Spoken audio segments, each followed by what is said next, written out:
507 centimeters in feet? First of all, we need to know the value of 1 centimeter in feet.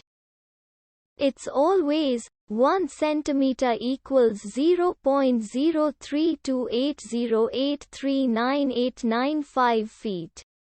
Now we have to multiply 0.03280839895 by 507.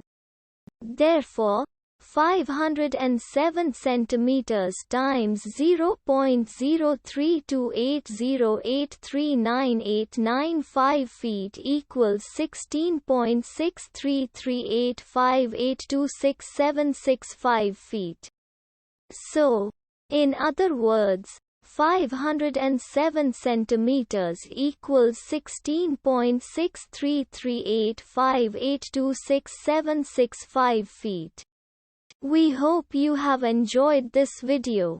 Please like and subscribe to our channel for more videos like this.